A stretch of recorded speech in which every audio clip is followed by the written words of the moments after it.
सबको मेरा प्रणाम है, नमस्कार है। प्यारे बच्चों, ग्रुप डी वाले बच्चे जो आईटीआई किए हैं और जो आईटीआई नहीं किए हैं, दोनों बच्चों के बीच में कंफ्यूजन है। और ये कंफ्यूजन क्यों हुआ? तो ये कंफ्यूजन ना जो हम ही जैसे टीचरों ने जो वीडियो बनाया उसी के कारण ये क्रिएट हुआ।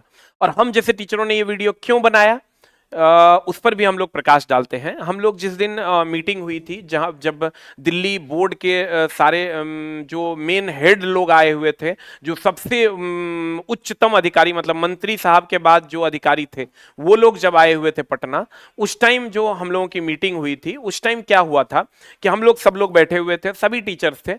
और उस टाइम में हमने ये सवाल किया था कि सर आप ये बताइए कि ग्रुप डी में क्या आईटीआई अनिवार्य होगा या नहीं होगा। तो उस टाइम उन्होंने बोल दिया था कि नहीं, ग्रुप डी में आईटीआई अनिवार्य नहीं होगा। उस टाइम की बातें हुई थी।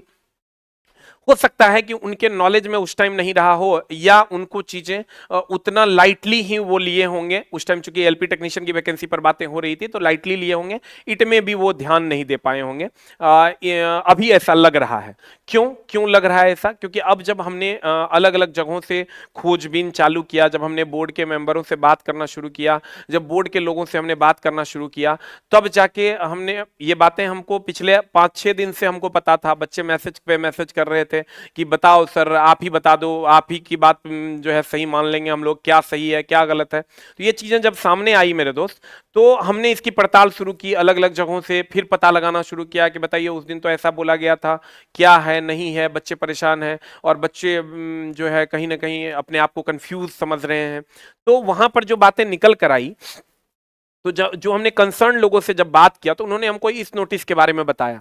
ये जो नोटिस आपके सामने है, ये नोटिस जो है उसी टाइम जब ग्रुप डी की वैकेंसी आई थी, उस टाइम ये नोटिस आया हुआ था। और उस टाइम जो नोटिस आया था उसमें ये लिखा हुआ था, ये रेलवे भर्ती बोर्ड का नोटिस है।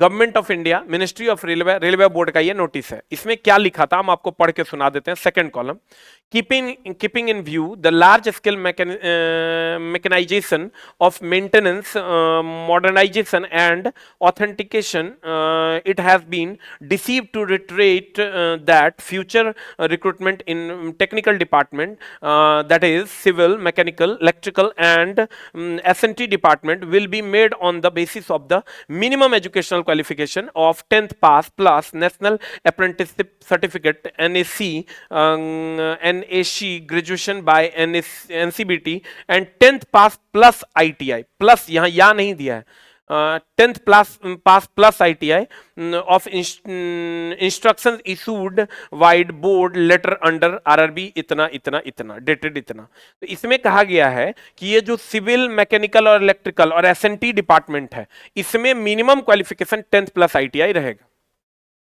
और अभी इस बात की इस ये तो एकदम लीगल नोटिस है बोर्ड का, लेकिन अभी जो मामला चल रहा है उसमें कुछ लोगों का ऐसा कहना है कि हेल्थ डिपार्टमेंट से कुछ वैकेंसी आई, सॉरी स्पोर्ट्स कोटा से कुछ वैकेंसी आई है जिसमें यही बात रखी गई है।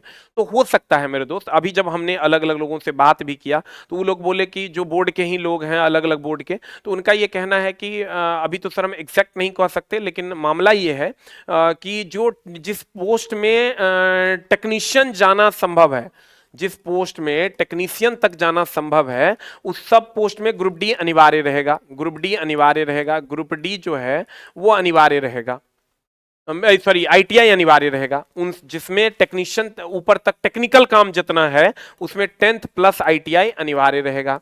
और जो नॉन टेक है, जैसे चपरासी की भी वैकेंसी आती है ग्रुप डी के तहत, खलासी की भी वैकेंसी आती है, तो जहां पर आईटीआई वाले बच्चे नहीं भी रहेंगे तो चलेगा, तो वहां नॉन आईटीआई वालों को भी मौका दिया जाएगा। लेकिन मैक्सिमम परसेंटेज ऑफ सीट जो होगा वो 10th प्लस आईटीआई वाले बच्चों का होगा, और मिनिमम परसेंटेज ऑफ सीट जो होगा वो नॉन आईटीआई वाले बच्चों के लिए होगा, क्योंकि चपरासी, खलासी और या अन्य चीजें जो है उसमें आईटीआई की जरूरत नहीं है। लेकिन जहां टेक्निकल काम है वहां 10th प्लस आईटीआई को लिया जाएगा।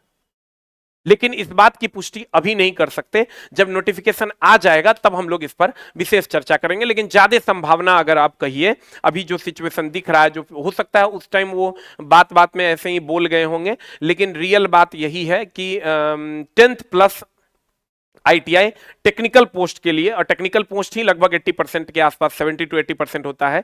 बाकी जो 20% है वो नॉन आईटीआई वाले बच्चों को 20 to 30% उनको भी मिलेगा। तो ये कुल मिला के मामला है जो अभी सामने है। और ये नोटिस भी रेलवे भर्ती बोर्ड का नोटिस है जो आपके सामने है।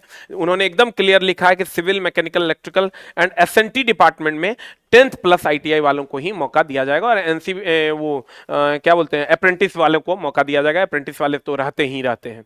तो ये कुल मिला के मामला है। तो आप कहिएगा फाइनली हम लोग क्या समझे सर? तो फाइनली आप ये समझिए कि maximum post 10th plus ITI होने की संभावना है, और मिनिमम पोस्ट पे जो है वो नॉन आईटीआई वाले बच्चे भी रहेंगे। तो और जिसमें नॉन आईटीआई रहेगा उसमें आईटीआई वाला भी भर पाएगा। तो आईटीआई वाले हर जगह भर पाएंगे, लेकिन नॉन आईटीआई वाले टेक्निकल पोस्ट पे, जो ग्रुप डी में टेक्निकल पोस्ट है, उस पे नहीं भर पाएंगे। तो ये कुल मिला के मामला हो सकता है, और जब नोटिस आएगा तो लगभग इस बात पे मुहर लग जाएगी।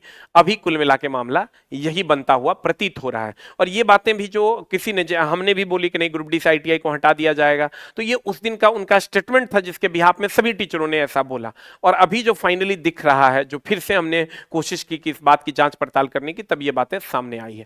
Thank you very much. मिलते हैं हम लोग अगले वीडियो में। और बहुत सारे बच्चे ग्रुप डी के बारे में बात कर रहे हैं कि जो सर हमको ग्रुप डी का बैच लेना है या अन्य बैचेस लेना है, तो हमारे पास बहुत जल्द हम आपको ये बैचेस शेड्यूल करके प्रॉपर वे में उपलब्ध करवा देंगे। आप क्या चाहते हैं ये आप कमेंट बॉक्स में जरूर लिखिएगा। Thank you very much. Love you all. नमस्कार।